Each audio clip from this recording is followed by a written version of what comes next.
할렐루야. 오늘은 거룩하고 복된 주님의 날이며 사순절 네 번째 주일입니다. 주님께서 주시는 소망과 기쁨 그리고 사랑과 평화가 오늘 이 자리에 모인 저와 여러분들에게 함께 하시기를 소원합니다. 이제 다 함께 자리에서 일어나셔서 우리 마음과 뜻과 또 힘과 정성을 다해서 여호와 하나님께 영과 진리로 예배드리겠습니다.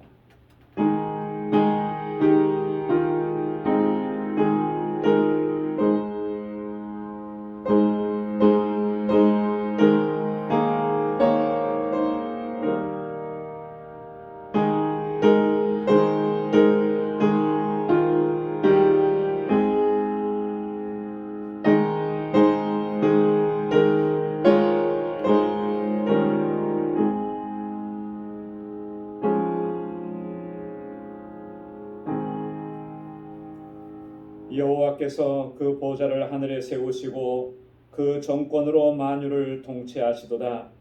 능력이 있어 여호와의 말씀을 이루며 그 말씀의 소리를 듣는 너희 천사여 여호와를 송축하라. 여호와를 봉사하여 그 뜻을 행하는 너희 모든 천군이여 여호와를 송축하라. 여호와의 지으심을 받고 그 다스리시는 모든 곳에 있는 너희여 여호와를 송축하라. 내 영혼아 여호와를 송축하라. 아멘. 은혜가 풍성하시고 자비로우신 만군의 주 여호와 하나님 아버지, 지난 한 주간 동안도 저희들의 삶을 불꽃 같은 눈동자로 지켜주시고 그 하나님의 능력의 손길로 보호하시고 인도하시고 믿음으로 승리의 삶을 살아올 수 있도록 인도해 주신 아버지 감사합니다. 오늘 이 거룩하고 복된 날을 허락해 주시고 저희들을 다시금 주님의 보좌 앞에 불러주시며 이렇게 여호와 하나님을 경배하고 찬양하며 아버지를 예배할 수 있게 인도해 주시니 주님 감사합니다. 주님 다시 오시는 그날을 바라보며 언제나 믿음 안에서 견고하게 서고 주님의 영광을 위해서 살아갈 수 있는 저희들이 되도록 인도해 주옵소서. 오늘도 주님의 은혜를 사모하고 주님을 예배할 때에 우리 가운데 임하셔서 이 예배를 기뻐 흠양해 주시고 주님의 평강으로 덧입혀 주옵소서. 예수님의 이름으로 기원하옵나이다. 아멘. 전능하사 천지를 만드신 하나님 아버지를 내가 믿사오며 그 외아들 우리 주 예수 그리스도를 믿사오니 이는 성령으로 잉태하사 동정녀 마리아에게 낳으시고 본디오 빌라도에게 고난을 받으사 십자가에 못 박혀 죽으시고 장사한 지 사흘 만에 죽은 자 가운데서 다시 살아나시며 하늘에 오르사 전능하신 하나님 우편에 앉아 계시다가 저리로서 산 자와 죽은 자를 심판하러 오시리라. 성령을 믿사오며 거룩한 공회와 성도가 서로 교통하는 것과 죄를 사하여 주시는 것과 몸이 다시 사는 것과 영원히 사는 것을 믿사옵나이다. 아멘. 자리에 앉으시기 바랍니다. 찬송 제28장 새 찬송가 28장 함께 찬양하겠습니다.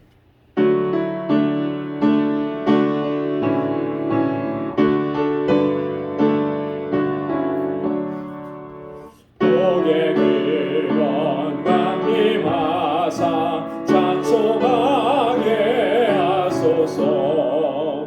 한량없이 자비하심 증량할 길 없도다. 천사들의 찬송가로 나를 가르치소서. 구속하신 그 사랑을 항상 찬송합니다. 주의 크신 도움 받아 이때까지 왔으니 이와 같이 천국에도 이르기를 바라네. 하나님의 품을 떠나 죄에 빠진 우리를 예수 구원하시려고 오연을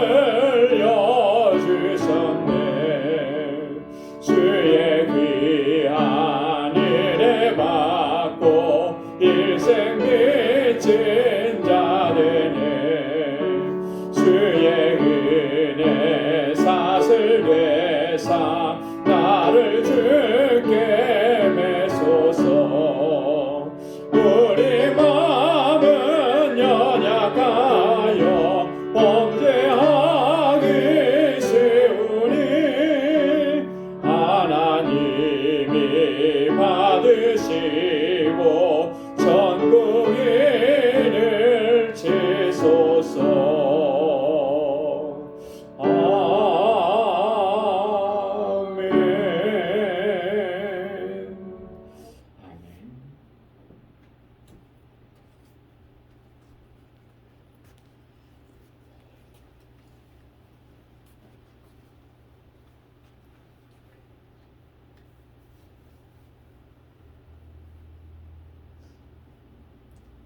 아버지 하나님, 오늘 이 거룩한 날 춥고 바람이 불고 눈이 많이 왔지만은 그러나 하나님께서 뜻이 계셔서 오늘 이 자리에 나오게 하신 주님의 은혜를 생각할 때에 진심으로 감사를 드립니다. 의를 위하여 사는 자들에게 영생을 주시는 전능하신 하나님 아버지, 우리는 예수 그리스도의 십자가에 나타나신 하나님의 무한하신 사랑과 공의로움에 감사를 드립니다. 해마다 이맘 때 되면 못다한 일과 아쉬움을 많이 낳습니다. 올해도 정보로 갑니다. 매년 돌아오는 12월에 한 해를 마무리하며 단성함과 동시에 새해를 설계를 합니다. 설레이는 이달 12월 달입니다. 축제의 기쁨은 신년을 준비하는 기대 속에서 거리마다 크리스마스 송과 별처럼 찬란한 빛이 교회 위에 성탄 축하 무드에 온 지구의 구석구석에서 울려 퍼지는 크리스마스송, 세상은 기쁨과 환희의 행복한 분위기로 충만합니다. 그러나 금년 2020년 코로나로 인해서 전염병 악마의 병으로 수많은 사망자와 확진자가 너무나 많습니다. 많은 생명을 앗아갈지 걱정입니다. 주님 하루속히 코로나 바이러스에서 해방케 도와주시고 흑암에서 사는 저희들 지금부터 하늘의 큰 빛을 바라보게 하시고 영원한 소망과 구원을 하시려고 말구유에서 탄생하신 그리스도를 영접하며 경배를 드립니다. 주님이 탄생하신 첫번 크리스마스, 하늘의 영광과 천군 천사들의 찬양이 잠들어 있던 베들레헴을 일깨우듯이 구원의 기쁜 소식을 찬양합니다. 눈먼 자와 포로된 자들에게 이 기쁜 소식을 전합니다. 이 소식을 듣지 못하고 믿지 아니한 불쌍한 이웃들에게 이 기쁜 소식을 들려주게 하옵소서. 아직도 죄와 허망한 생각을 버리지 못하고 믿지 아니하는 이들에게 이 복음을 빌려주사 생명의 빛으로 인도하여 주시옵소서. 아버지 하나님, 죄는 영약하고 보잘것없는 주님의 성도들입니다. 그러나 지금까지도 이 와중에 아주 어려운 가운데서도 보호하시고 축복하신 하나님의 은혜를 생각할 때마다 진심으로 감사를 드립니다. 아버지, 저의 앞길을 도와주시고 금년 한 해는 다 지나갔지만 내년에는 좀 더 하나님의 곁으로 가까이 가고 기도할 수 있고 남을 사랑할 수 있고 교회를 위하여 봉사할 수 있는 힘과 능력을 주옵소서. 목사는 위에서 기도합니다. 아버지 하나님, 늘 하나님의 보호 가운데에 주님의 말씀대로 말씀을 전하는 목사님, 아버지 하나님, 어려운 가운데서도 많은 인내를 하면서 한 사람 한 사람 주님의 백성을 놓고 기도하는 그 모습을 저희들이 가끔 생각합니다. 저희들은 목사님의 그 기도와 인내심을 다 감당치 못합니다. 그러나 하나님께서 능력을 주시는 목사님께 같이 하여 주시옵소서. 우리 방주교회를 지금까지 인도하셨는데 앞으로도 계속해서 주님의 축복 가운데에 건강한 몸으로 주님의 몸된 교회를 위하여 충성을 다하실 수 있도록 하나님께서 인도하여 주옵소서. 하나님 감사합니다.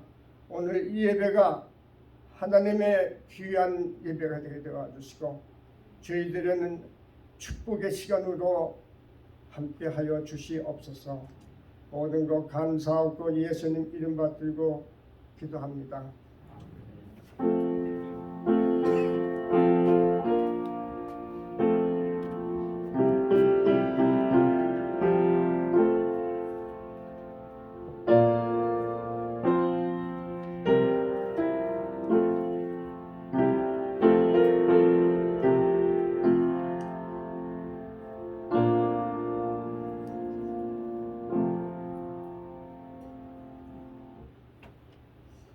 오늘 우리에게 주시는 하나님의 말씀은 마태복음 제25장 31절에서 46절까지 말씀입니다. 신약성경 마태복음 제25장 31절에서 46절까지 제가 받들어서 봉독하겠습니다. 인자가 자기 영광으로 모든 천사와 함께 올 때에 자기 영광의 보좌에 앉으리니 모든 민족을 그 앞에 모으고 각각 분별하기를 목자가 양과 염소를 분별하는 것 같이 하여 양은 그 오른편에 염소는 왼편에 두리라. 그때 임금이 그 오른편에 있는 자들에게 이르시되 내 아버지께 복받을 자들이여 나와 창세로부터 너희를 위하여 예비된 나라를 상속하라. 내가 줄일 때에 너희가 먹을 것을 주었고 목마를 때에 마시게 하였고 나그네 되었을 때에 영접하였고 벗었을 때에 옷을 입혔고 병들었을 때에 돌아보았고 옥에 갇혔을 때에 와서 보았느니라. 이에 의인들이 대답하여 가로되 주여 우리가 어느 때에 주의 줄이신 것을 보고 공개하였으며 목마르신 것을 보고 마시게 하였나이까. 어느 때에 나그네 되신 것을 보고 영접하였으며 벗으신 것을 보고 옷 입혔나이까. 어느 때에 병드신 것이나 옥에 갇히신 것을 보고 가서 배웠나이까 하리니 임금이 대답하여 가라사대 내가 진실로 너희에게 이르노니 너희가 여기 내 형제 중에 지극히 작은 자 하나에게 한 것이 곧 내게 한 것이니라 하시고 또 왼편에 있는 자들에게 이르시되 저주를 받은 자들아 나를 떠나 마귀와 그 사자들을 위하여 예비된 영영한 불에 들어가라. 내가 줄일 때에 너희가 먹을 것을 주지 아니하였고 목마를 때에 마시게 하지 아니하였고 나그네 되었을 때에 영접하지 아니하였고 벗었을 때에 옷 입히지 아니하였고 병들었을 때와 옥에 갇혔을 때에 돌아보지 아니하였느니라 하시니 저희도 대답하여 가로되 주여 우리가 어느 때에 주의 줄이신 것이나 목마르신 것이나 나그네 되신 것이나 벗으신 것이나 병드신 것이나 옥에 갇히신 것을 보고 공양치 아니하더이까. 이에 임금이 대답하여 가라사대 내가 진실로 너희에게 이르노니 이 지극히 작은 자 하나에게 하지 아니한 것이 곧 내게 하지 아니한 것이니라 하시리니 저희는 영벌에 의인들은 영생에 들어가리라 하시니라. 아멘. 할렐루야. 오늘은 대림절 네 번째 주일입니다. 그리고 이번 주 금요일은 우리를 죄와 사망 가운데서 구원하시기 위해서 사람의 몸을 입고 이 땅에 오신 우리 구주 예수 그리스도께서 탄생하신 성탄절입니다. 우리가 대림절을 4주간을 보내면서 우리가 이 시간들을 통해서 깊이 묵상하는 것은 하나님께서 우리에게 베풀어 주신 그 크고 놀라운 사랑입니다. 하나님께서 우리에게 얼마나 크고 놀라운 사랑을 베풀어 주셨는가. 우리가 그것을 묵상하면서 우리가 대림절을 보내고 있고 뿐만 아니라 우리 주님 예수 그리스도의 그 십자가의 구속의 은혜, 그 십자가의 사랑과 십자가의 그 구속의 은혜를 우리가 깊이 묵상하면서 이 대림절을 보내고 있습니다. 주님의 십자가를 우리가 십자가의 그 은혜를 깊이 묵상하면 묵상할수록 우리 마음에 하나님께서 허락해 주시는 것은 정말 더 크고 풍성한 위로와 또 소망과 평강이라고 하는 것을 우리는 체험을 하는 것이죠. 뿐만 아니라 십자가를 묵상하면 묵상할수록 우리가 하나님의 뜻에 순종하면서 또 하나님의 영광을 위해서 어떻게 살아야 하는가 우리가 바르게 깨닫게 하시고 또 결단하게 하시는 그런 은혜를 우리가 체험할 수가 있습니다. 대림절 기간은 이처럼 하나님께서 우리에게 베풀어 주신 그 사랑과 구속의 은혜를 묵상하면서 그 구원의 기쁨과 감격을 새롭게 하기도 하지만요.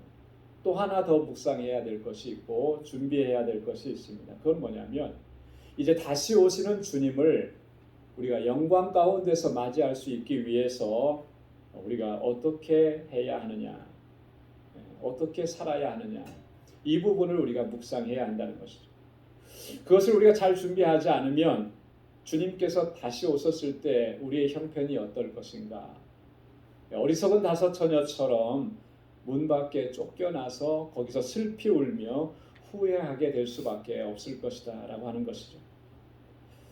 오늘 본문의 말씀이 기록되어 있는 마태복음 25장에는 세 가지 비유의 말씀이 기록되어 있습니다. 첫 번째 비유는 우리가 잘 아는 슬기로운 다섯 처녀와 어리석은 다섯 처녀의 비유입니다. 등과 기름을 잘 준비했던 슬기로운 다섯 처녀는 신랑을 맞이해서 함께 그 즐거움의 기쁨의 잔치를 누렸지만 등은 준비했지만 기름을 준비하지 못했던 어리석은 다섯 처녀들은 문 밖으로 쫓겨나서 거기서 슬피 울고 있었다라고 하는 거죠. 두 번째 비유는 달란트 비유입니다. 한 주인이 5달란트, 2달란트, 1달란트를 각각의 종들에게 맡기고 먼 여행을 떠났다가 다시 돌아오는 거예요. 그래서 다시 돌아와서 그것을 회개할 때 5달란트, 2달란트 받았던 종들은 배를 남겨서 주인에게 되돌려줬어요. 그때 주인이 하는 말씀은 착하고 충성된 종이라 내 주인의 즐거움에 참여할지어다. 놀라운 축복의 말씀을 전해주었던 거죠. 그리고 세 번째 본문의 말씀인데 양과 염소의 비유라. 여러분 이 세 가지 비유는요 그 주제가 동일합니다. 한 가지 주제를 가지고 우리에게 말씀을 해요. 그게 뭐냐면 주님께서 다시 오실 때 그때를 맞이하기 위해서 우리가 어떻게 준비해야 되느냐. 준비하는 자세에 대해서 오늘 우리에게 교훈을 해주고 있다라고. 부활하시고 승천하신 예수님께서는 다시 오실 것이라고 분명하게 약속을 하셨습니다. 사도행전 1장 11절 말씀에 보면 천사들이 이렇게 얘기합니다. 하늘로 올리우신 이 예수는 하늘로 가심을 본 그대로 오시리라. 주님께서 승천하시는 그 모습을 바라보던 모든 사람들에게 그렇게 약속을 해주신 거예요. 너희가 지금 보는 그대로 주님께서는 다시 오실 것이다. 주님이 다시 오시는 것을 가리켜서 우리는 재림이라 그렇게 얘기합니다. 재림의 주님은 이 땅에 어떤 목적으로 오시는가? 심판자로 오신다라고 합니다. 초림의 예수님은 구원자이셨습니다. 세상을 구원하시기 위해서 이 땅에 오신 거예요. 그래서 천사 가브리엘은 예수님의 탄생을 예고하면서 이렇게 얘기를 했습니다. 아들을 낳으리니 이름을 예수라 하라. 이는 그가 자기 백성을 저희 죄에서 구원할 자이시니라. 이름을 예수라 하라. 예수라고 하는 이름이 가지는 미닝이 뭐냐? 구원자라고 하는 거예요. 구원자. 그러나 재림의 예수님은 더 이상 구원자로 오시는 것이 아니고 심판자로 오신다라고 하는 거죠. 그래서 서신서의 저자들은 곳곳에서 예수님이 심판자 되시고 주님께서 이 땅에 오시면 이 세상이 어떻게 될 것인지를 분명하게 우리에게 증거하면서 또 경고했습니다. 사도 바울은 디모데후서 4장 1절에서 이렇게 얘기합니다. 하나님 앞과 산 자와 죽은 자를 심판하실 그리스도 예수 앞에서 그의 나타나실 것과 그의 나라를 두고 엄히 명하노니. 예수 그리스도를 어떻게 소개하고 있느냐 하면 산 자와 죽은 자를 심판하실 자라. 다시 오시는 주님은 이렇게 세상을 심판하시는 거예요. 모든 사람을 심판하시는 거예요. 그 나라를 두고 그의 나타나실 것을 두고 내가 너희를 엄히 경고한다. 엄히 명한다. 바울이 이렇게 얘기하고 있는 거죠. 사도 요한은 요한계시록 16장 15절에서 보라 내가 도적같이 오리니 누구든지 깨어 자기 옷을 지켜 벌거벗고 다니지 아니하며 자기의 부끄러움을 보이지 아니하는 자가 복이 있도다. 이렇게 하면서 주님의 경고의 말씀을 전해주고 있습니다. 주님께서 어떻게 오신다 그랬습니까? 도적같이 오실 것이라. 도적같이. 갑작스럽게 주님의 오심은 다 예고된 시간에 정해진 시간에 한 달 전에 예정한 그 시간에 오시는 것이 아니고 갑작스럽게 도적처럼 오신다는 거예요. 그때에 너희가 벌거벗은 자가 되지 않도록 너희는 깨어 있고 너희의 부끄러움을 나타내 보이지 않도록 너희는 준비하고 있어야 된다. 이렇게 말씀합니다. 사도 베드로도 베드로후서 3장 11절에서 이렇게 얘기합니다. 그러나 주의 날이 도적같이 오리니 그날에는 하늘이 큰 소리로 떠나가고 체질이 뜨거운 불에 풀어지고 땅과 그 중에 있는 모든 일이 드러나리로다. 주님께서 도적같이 임하실 것인데 그날이 되면은 온 세계가 이렇게 하나님의 심판 아래 놓이게 될 것이다라고 분명하게 경고하고 있다. 여러분 주님 다시 오시는 그날은 주님이 심판자가 되셔서 우리 가운데 임하시는 거예요. 그 주님의 심판 앞에서 피할 사람이 있겠습니까? 아무도 피할 사람이 없는 거예요. 다 피할 수 없고 그 심판대 앞에 설 수밖에 없게 됩니다.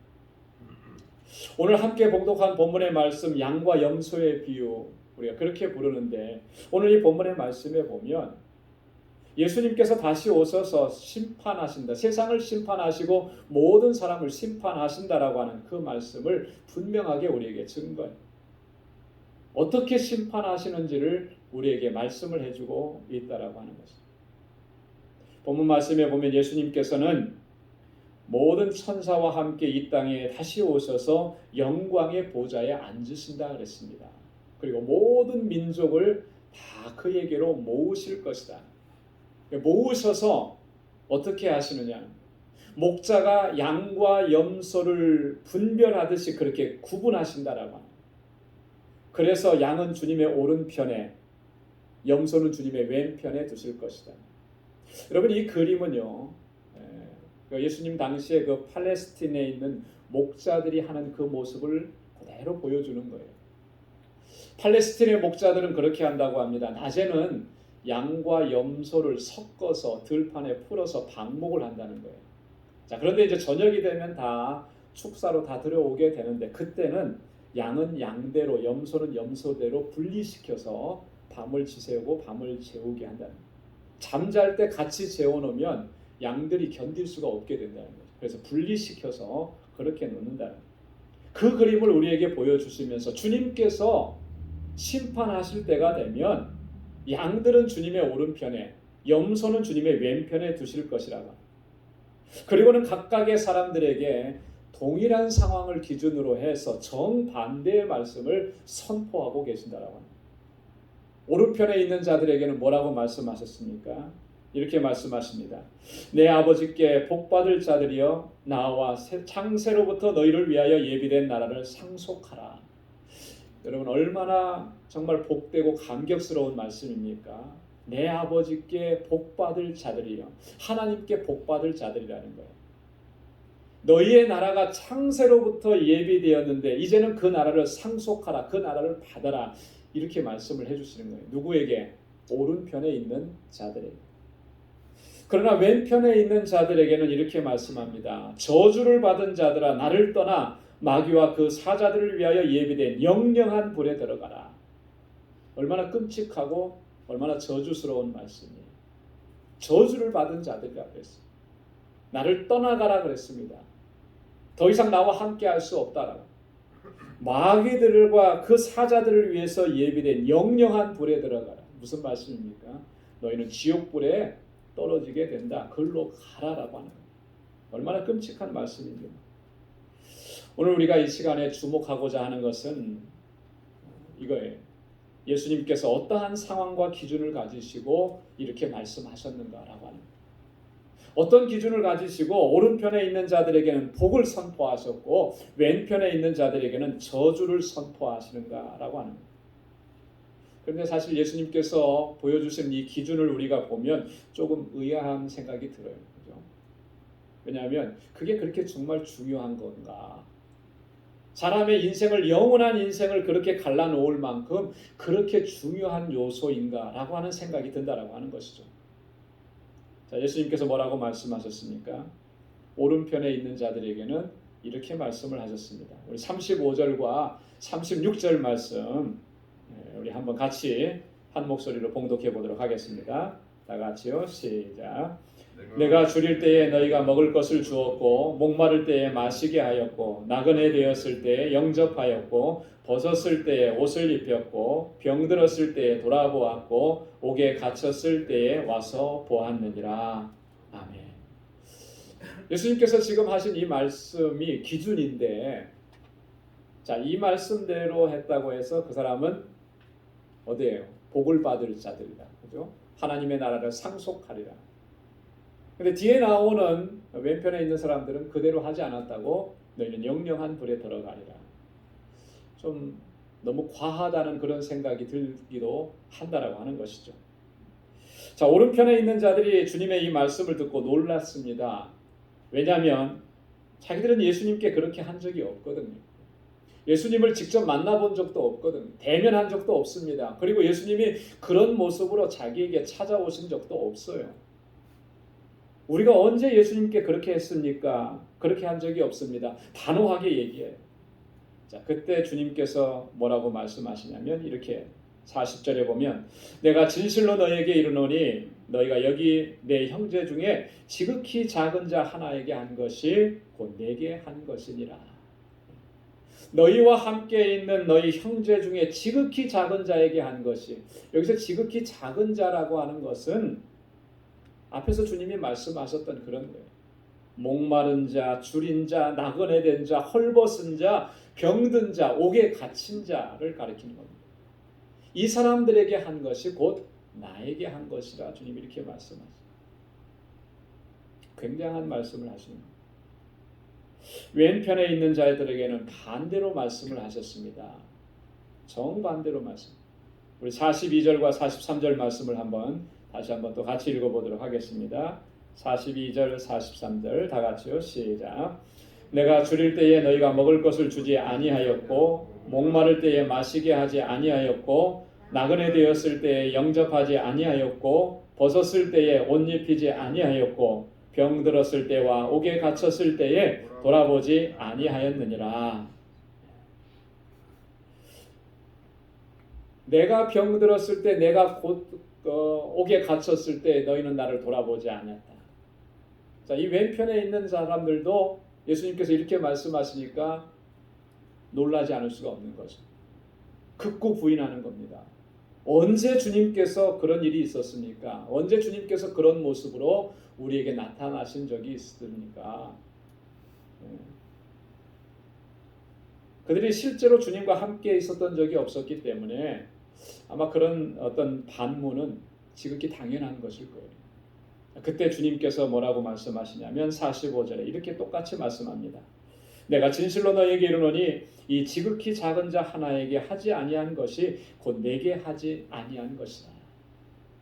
너희 가운데 있는 지극히 작은 자에게 하지 않은 것, 그것이 곧 나에게 하지 않은 것이다. 너희가 그들을 외면한 것, 그것이 곧 나를 외면한 것이다. 이렇게 말씀을 하시는 거예요. 자, 이 말씀 속에 주님께서 보시는 관점과 주님의 기준이 무엇인지를 우리에게 분명하게 말씀을 해주고 있는 거예요. 주님께서는 지극히 작은 자 한 사람에게 하는 것을 주님께 하는 것으로 보신다라고 하는 겁니다. 그렇기 때문에 지극히 작은 자 한 사람에게 하지 않은 것도 곧 주님께 하지 않은 것으로 주님 그렇게 간주하신다라고 합니다. 왜 주님께서는 이렇게 말씀을 하시는 것인가? 그 지극히 작은 자라고 하는 사람이 얼마나 중요한 존재이기 때문이기에 예수님께서는 이렇게 영생과 영벌을 구분할 정도로 그렇게 말씀을 하시는가라고. 예수님께서 공생의 기간 동안에 보여주신 삶과 사역의 모습을 우리가 잠시만이라도 살펴본다면 예수님의 이런 관점과 기준으로 말씀하시는 것 우리가 어렵지 않게 이해할 수가 있습니다. 공생의 기간 동안에 예수님께서 보여주신 그 예수님의 모습은 어떠했습니까? 예수님은 항상 누구와 함께 하셨습니까?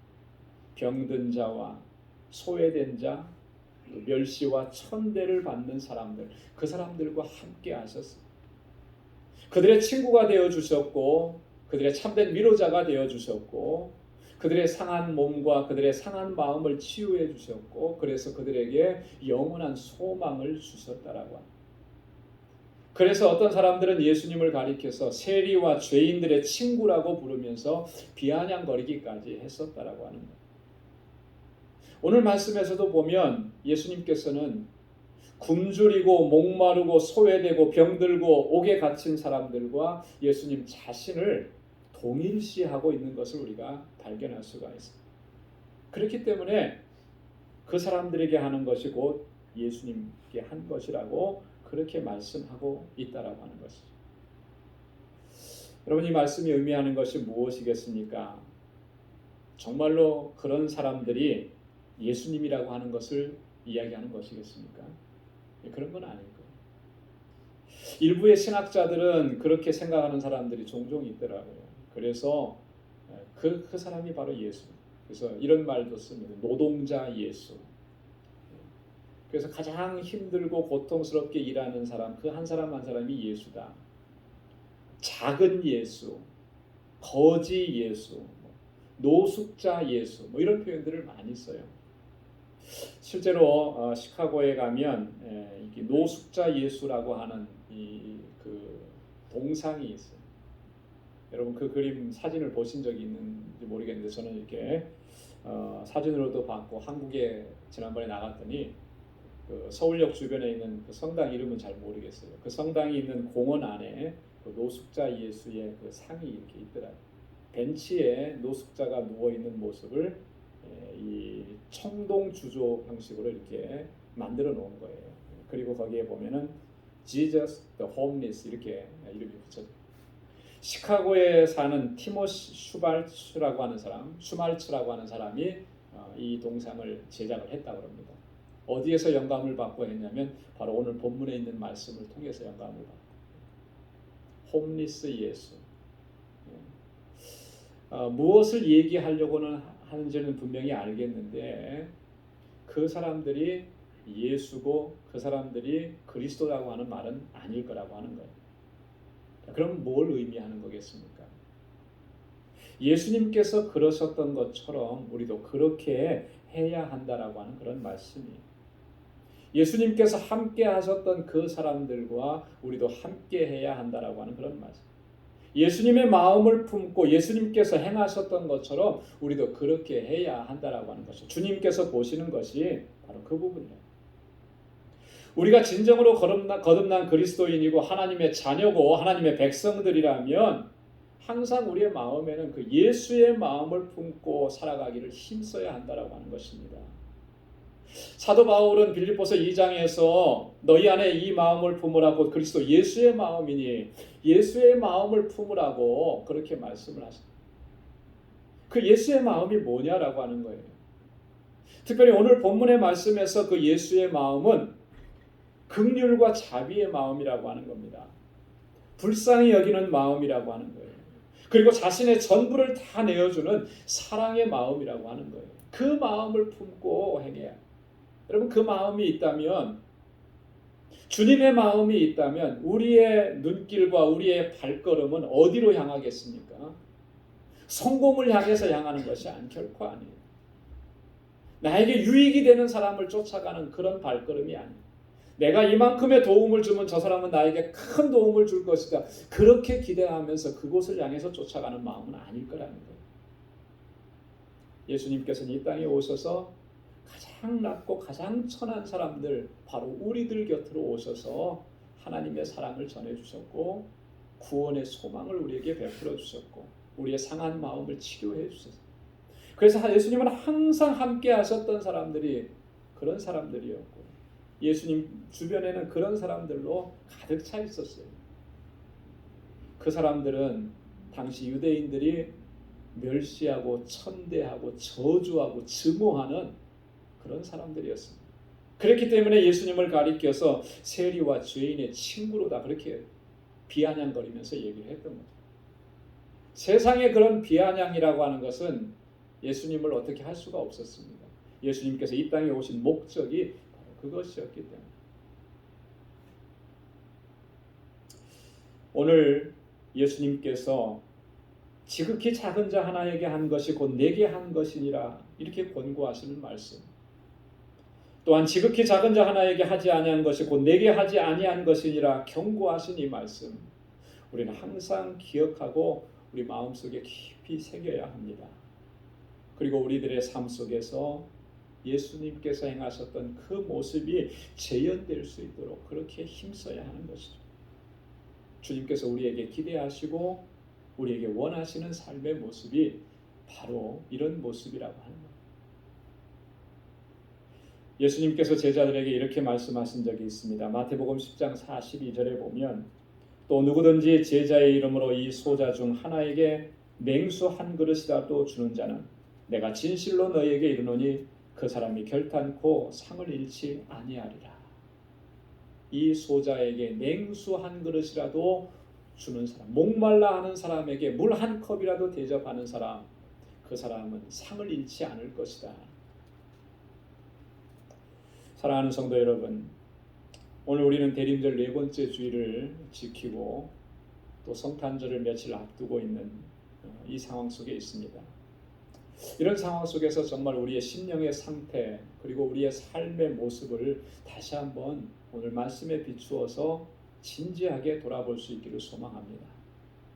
우리의 마음은 진정으로 예수 그리스도의 마음으로 채워져 있느냐? 우리의 삶은 진정으로 예수님의 삶을 닮아가고 있느냐라고 합니다. 예수님께서 그렇게 하셨던 것처럼 우리도 그렇게 굶주리고 헐벗고 목마르고 나그네 되고 병들고 옥에 갇힌 자들과 함께 거하고 있느냐라고 합니다. 우리의 삶이 정말 이렇게 회복되어지지 않는다면 주님께서 심판하실 때에 우리의 모습은 어떻겠습니까? 그건 너무나 명약관화하는 거예요. 오늘 말씀에서 하고 있는 것처럼 주님 왼편에 있는 자들과 같은 그런 신세를 우리 면치 못할 것이라고 합니다. 우리에게 찾아오는 이들을 우리는 물리치거나 되돌려 보내서는 결코 안 된다. 제자들은 어린아이들이 예수님께 다가오자 화를 내면서 그들을 물리쳤습니다. 그러나 예수님은 오히려 제자들을 책망하셨습니다. 그리고 이렇게 말씀하셨습니다. 마가복음 10장 14절 15절에 예수께서 보시고 분이 여겨 이르시되 어린아이들의 내게 오는 것을 용납하고 금하지 말라. 하나님 나라가 이런 자의 것이니라. 내가 진실로 너희에게 이르노니 누구든지 하나님 나라를 어린아이와 같이 받들지 않는 자는 결단코 들어가지 못하리라. 제자들은 어린아이들 때문에 화를 내고 분을 냈지만 예수님은 오히려 제자들에게 화를 내시고 그들을 책망하신 거예요. 그러면서 하신 말씀이 저들이 내게 오는 거 금하지 말라. 용납하라. 우리에게 찾아오는 사람들을 우리에게 도움을 요청하는 사람들을 물리치거나 우리가 돌려보내서는 결코 안 된다라고. 예수님께서 그러셨던 것처럼 우리도 적극적으로 그들을 찾아가야 한다라고 하는 거죠. 그래서 저들에게 하나님께서 우리에게 이미 먼저 베풀어 주셨던 그 사랑과 은혜와 축복을 나누는 삶이 되어야 한다라고 하는. 사도 요한은 심각하게 우리를 경고했습니다. 우리는 그 경고를 늘 마음에 새겨야 돼요. 잊어서는 안 돼요. 요한일서 3장 17절로 18절에 누가 이 세상 재물을 가지고 형제의 궁핍함을 보고도 도와줄 마음을 막음 하나님의 사랑이 어찌 그 속에 거할까 보냐. 자녀들아 우리가 말과 혀로만 사랑하지 말고 오직 행함과 진실함으로 하자. 이 세상 재물을 가지고 형제의 궁핍함을 보고도 도와줄 마음을 막으면 어떻게 그 속에 하나님의 사랑이 있다고 이야기할 수가 있겠느냐? 우리의 고통당하는 이웃을 바라보면서도 그냥 지나친다면 어떻게 너희가 하나님의 사랑을 얘기할 수 있고 하나님의 은혜를 얘기할 수 있겠느냐? 말과 혀로만 하지 말고 행함과 진실함으로 하자. 내가 진실로 너희에게 이르노니 너희가 여기 내 형제 중에 지극히 작은 자 하나에게 한 것이 곧 내게 한 것이니라. 내가 진실로 너희에게 이르노니 이 지극히 작은 자 하나에게 하지 아니한 것이 내게 하지 아니한 것이니라. 여러분, 이 말씀을 마음에 새기고 일평생도록 살아간 주님의 마음을 품고 주님께서 행하셨던 것처럼 그렇게 하나님의 뜻을 이루어갈 수 있는 저와 여러분들이 다 될 수 있기를 주님의 이름으로 축원합니다. 기도하겠습니다. 아버지 하나님, 감사합니다. 허물과 죄로 죽었던 저희들을 살리시고 영원하신 하나님의 나라를 허락해 주시기 위해서 독생자 예수 그리스도 우리 가운데 보내주셨고, 주님께서는 우리의 허물과 죄를 대신 짊어지시고 십자가에 달려 돌아가셨습니다. 그 주님의 사랑을 입었기에, 그 은혜를 입었기에 오늘 우리가 이렇게 복된 소망 안에서 살아가고 은혜 안에서 살아갈 수 있게 된 너무나 감사합니다. 이제 우리가 정말 그 은혜를 받은 자답게, 하나님의 사랑을 입은 자답게 어떻게 살아가야 되는지 오늘 말씀을 통해서 다시 한번 깨닫게 해주시고 결단하게 해주셔서 감사합니다. 주님께서 행하셨던 것처럼 그렇게 행할 수 있도록 도와주옵소서. 주님의 마음을 품고 주님이 함께 하셨던 그 사람들과 함께 할 수 있게 하여 주옵시고, 내게 허락해 주신 그 은혜를 나누며 하나님의 뜻을 이루어 갈 수 있는 우리 방주의 모든 믿음의 권속들이 다 될 수 있도록 하나님 인도하여 주옵소서. 감사하며 예수님의 이름으로 기도드리옵나이다. 아멘. 찬송 493장, 새 찬송가 436장 부르시면서 준비하신 예물을 하나님께 드리겠습니다.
날마다 섬기며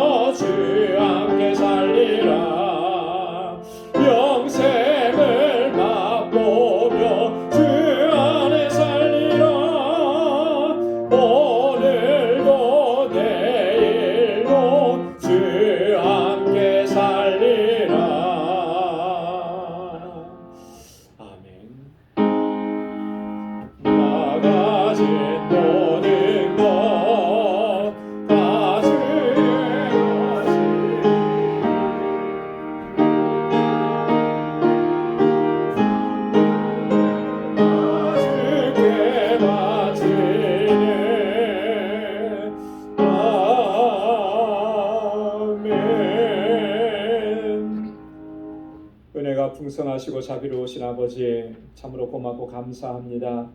오늘 대림절 네 번째 주일을 저희들에게 허락해 주시고 이렇게 우리 마음을 다하여서 하나님을 예배하고 찬양할 수 있게 하시며 오늘도 우리에게 주시는 하나님의 귀한 말씀을 통해서 새롭게 결단할 수 있도록 은총을 허락해 주시니 감사합니다. 항상 주님의 마음을 품고 주님의 발걸음이 머물렀고 주님의 손길이 닿았던 그곳을 향해서 나아갈 수 있는 저희들 되게 하여 주옵소서. 이 힘들고 어렵고 고난의 때에도 하나님 저희들에게 필요한 것으로 채워주시고 부족함이 없게 하시고 날마다 은총을 베풀어 주신 그 하나님의 은혜에 감사해서 오늘 이렇게 하나님 앞에 예배드리며 감사의 예물을 구별하여 주 앞에 올려드립니다. 고난과 환난과 역경조차도 하나님께서 베푸시는 은혜임을 저희들로 하여금 깨닫게 하여 주시고 그 속에 담겨져 있는 하나님의 섭리와 역사를 바로 깨달을 수 있는 은총을 허락하여 주옵소서. 그래서 불평과 원망과 짜증이 아니라 하나님 늘 감사하며 기뻐하며 살아갈 수 있게 하시고 주님을 찬양하며 주께 영광 돌리는 삶을 살아갈 수 있도록 저희를 주장하여 주옵소서. 11조의 예물을 구별하여서 주 앞에 올려드립니다.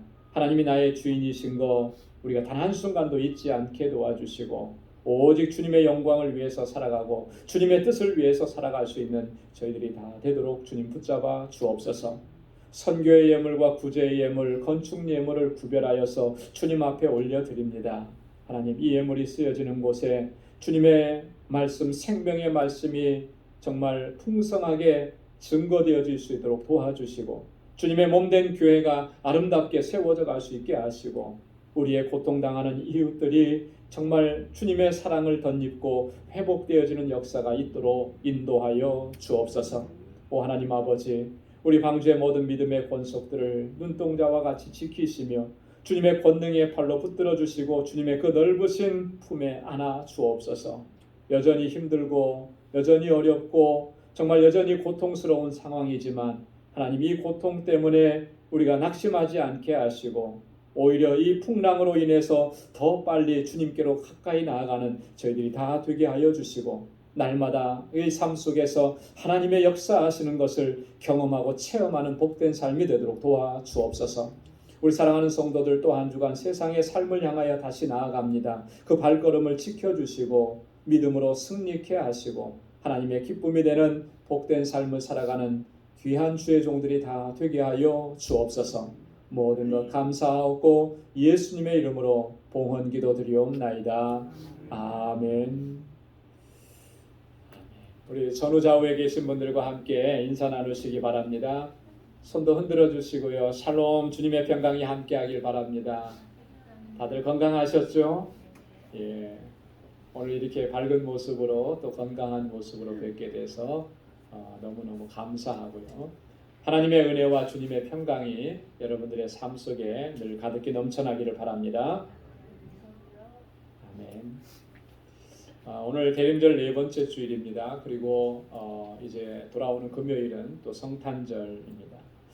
대림절 기간 동안에 아까 설교 말씀을 통해서도 말씀을 드렸던 것처럼 우리가 묵상해야 되는 것들 여러분 정말 깊이 묵상하면서 또 그 안에 주시는 하나님의 은혜 또 섭리와 역사를 여러분 체험하는 그런 복된 시간들이 되기를 바랍니다. 성탄절 예배는 12월 25일 올해는 금요일입니다.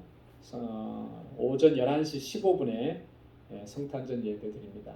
성탄절 날은 1부, 2부 이렇게 두 번 나눠서 드리지 않고 한 번만 드리기 때문에 여러분들 예배 참석하시는 분들 이렇게 꼭 연락을 주셔서 자리가 이렇게 되는지 확인을 하시고 그렇게 참석을 해주시면 좋겠습니다. 왜냐하면 지금 현재로서는 저희가 1부, 2부 같이 예배를 드릴 때 합하면 한 40여 명 정도 참석을 하세요. 여러분들이 다 참석하시면 조금 자리가 이렇게 부족할 수 있습니다. 그래서 꼭 연락을 주시라고 말씀을 드리는 거니까 이렇게 해주시면 고맙겠습니다. 2020년 결산과 2021년 예산을 위한 공동의회 다음 주 주일 1부 예배 후에 오전 9시 30분에 주일학교 예배실에서 있습니다. 일부 예배가 아무래도 2부 예배보다는 좀 많이 참석을 하시기 때문에 1부 예배 후로 정했고요. 2부 예배에 참석하시는 분들 중에도 공동회에 참석하시기 원하시는 분은 조금만 일찍 나오셔서 그럼 공동회에 참석하셔서 올해 결산이 어떻게 되는지 또 내년도 예산을 우리가 어떻게 세우고 어떻게 준비하고 있는지 여러분 같이 좀 이렇게 뜻을 같이 해서 확인하시고 또 수고하신 분들 또 격려하시고 위로해 주시는 그런 시간들이 될 수 있기를 바랍니다. 송구영신 예배 12월 31일 목요일입니다. 밤 10시 30분에 시작합니다. 2020년 기도 응답 및 감사했던 일들 우리가 매년 그렇게 해오는데 적어보시고 또 2021년도 여러분 가족의 기도 제목들 정리해서 이렇게 함께 예배 참석하시면 좋겠습니다. 장숙희 권사님 전화번호 변경된 거 주보에 기록되어 있고요. 그리고 우리 김인선 선교사님께서 지난 화요일 새벽에 뉴욕에 도착을 하셨습니다. 그래서 지금은 롱아일랜드에 있는 어느 교회의 기도원에서 지금 쿼런틴 하고 계시거든요. 그래서 아마 주말쯤에 코비드 테스트를 하셨을 거예요. 그리고 그 결과를 보시고 음성 판정이 나오면은 이제 그때부터 조금 움직이실 수가 있다고 합니다. 그리고 여러분들이 기도해 주시면서 또 많이 궁금해 하시는데 우리 선교사님의 큰딸 하민 양이 한국에서 검사 다 받고 지금 미국에 들어와서 그 잡 어플라이를 지금 했다고 해요. 지금 머리에 있는 그 혹은 어떻게 그 수술이나 이런 걸 통해서 제거할 수는 없는 그런 상황이라고 합니다. 대신에 그 약물로 지금 치료가 가능하다 그래서 그렇게 처방을 받아서 지금 약물 치료를 하고 있다 그래요. 그래서 이게 더 커지지 않고 악성이 되지 않도록 하나님께서 잘 다스려 주시도록 여러분 계속해서 기도해 주시면 고맙겠습니다. 고맙겠습니다. 이제 잡을 지금 그 어플라이를 하고 있는데 또 좋은 직장, 지금 간호사거든요. 좋은 직장으로 연결될 수 있게 해달라고 여러분 기도해 주시고 아마 이번 크리스마스 때는 온 가족이 함께 다 모이는 것 같아요. 그래서 몇 년 만에 모이시는 거라 그러니까 또 그 가족 모임에도 하나님 은혜가 함께 해주시도록 여러분 기도해 주시면 고맙겠습니다. 우리 다 함께 자리에서 일어나셔서 427장 1절 부르시겠습니다.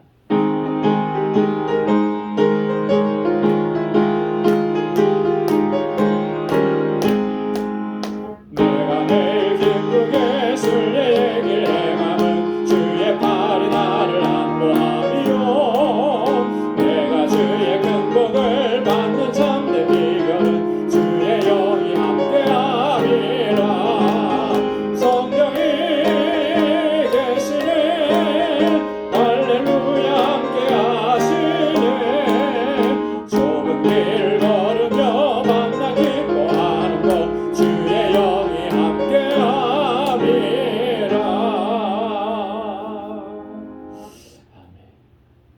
이제는 우리 주 예수 그리스도의 무한하신 은혜와 하나님 아버지의 크고 놀라우신 사랑과 성령의 위로 교통 충만하심의 역사가 우리 주님의 뜻을 쫓아 주님께서 함께 하셨던 사람들과 함께하고 늘 주님의 마음을 품고 주님께서 주신 사명을 감당하기로 결단하는 우리 방주의 모든 믿음의 권속들과 저들의 가정과 직장, 생업의 터전과 학업 의에 이제로부터 영원까지 함께 하시기를 간절히 축원하옵나이다.